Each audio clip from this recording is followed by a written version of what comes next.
Are modern neo-pagan witches culturally appropriating? It's a valid question that very few practitioners are willing to discuss. I'm John Michael Salvato, and I'm going to be your host for this installment of Inner Alchemy.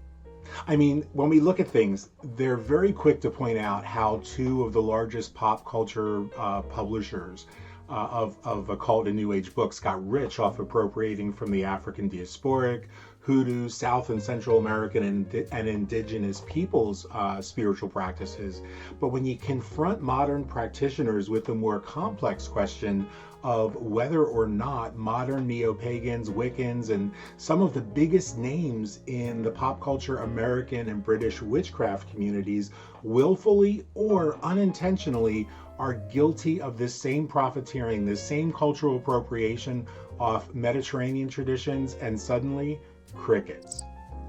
Now, there are academics who have monetized their social media networks by turning a blind eye to the fact that they should be well aware of the concept of blending esoteric and magical practices with a reconstructionist focus on the religions of the ancient Greeks, the Etruscans, the Persians, Romans, and that this concept has no basis in the ancient world, but is a 20th century construct. And there's nothing wrong with that. Pop culture authors have cashed in on publishing academically flawed, often baseless books and workshops and retreats on imaginative and novel ways to work with figures from the various Mediterranean religious pantheons. And introducing a novel approach to blending primitive beliefs in various deities from the ancient world isn't necessarily a bad thing unless you're misleading people.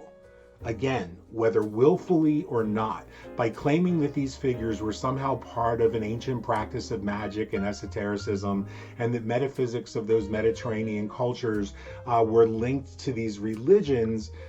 which they were not, is where the problem begins. But nobody wants to talk about how this profiteering and cultural appropriation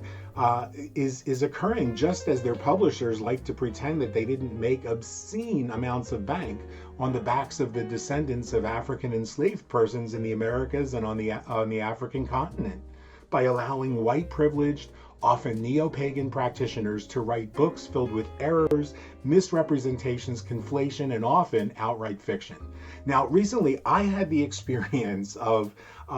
someone attempting, flailingly at that, to take me to task because they bristled at the anthropologically and historically accurate description of the esoteric traditions of my family as being Afro-Sicilian, claiming absurdly that Sicily was part of Italy rather than acknowledging its cultural diversity, that tapestry that makes up the Sicilian culture, coming from African and Greek and Basque, Persian and Norman influences, in addition to minor Roman, Celtic and Semitic influences. Now, these neo-pagan practitioners who were trying to take me to task were threatened by the very suggestion that our Sicilian heritage is indeed predominantly African and Greek, and what would be called Southern Italian in the modern world, despite the fact that that region was never part of Italy until the modern era. So it was more Greek, or the Southern Kingdom of Sicily. In other words, these people who are getting offended are racists, who immediately think of the artificial construct of race, and therefore they think that Afro-Sicilian means that we're calling them black, and that threatens their pretense of being white Italians. Now look, there's nothing wrong with a person choosing to embrace the primitive religious superstitions of the ancient world and to blend them with 19th and 20th century approaches to the occult and esotericism. Ceremonial magic and initiatory covens, Crowleys and Gardners often plagiarized traditions and teachings, and of course, the Hollywood-inspired robes and bell, book, and candle of the New Age pop culture witches made popular by the attention-starved TV talk show witches of the 1980s and 90s are every bit as valid as any other religion. And if a publisher wants to publish books on neo-pagan reconstructionist religion and modern witchcraft, that's their prerogative.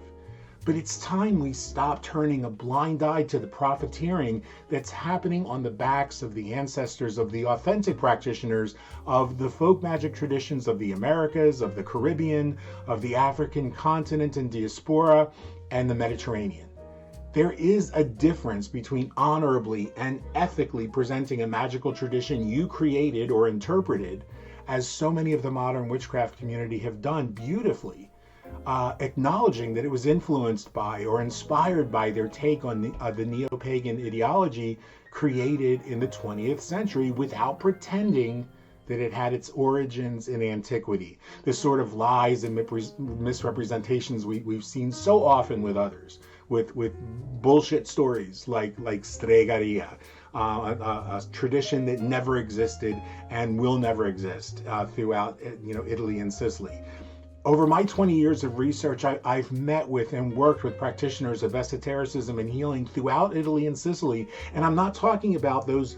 practitioners who were under the age of 35, whose magical practice was born out of exposure to British and American pop culture occultism in the 20th century. I'm talking about the 60-year-old, 70, 80-year-old practitioners throughout the region, for whom religion was always seen as a distinct but sometimes intersectional part of their magical practices. And I'm more importantly, I have my lived experience, 50 years of learning, more than 50 years actually, of learning the esoteric traditions, the perspectives and practices of my own Afro-Sicilian ancestors, family members and extended family, and seeing where that intersectionality between our esoteric and magical practices, our worldview, and our esoteric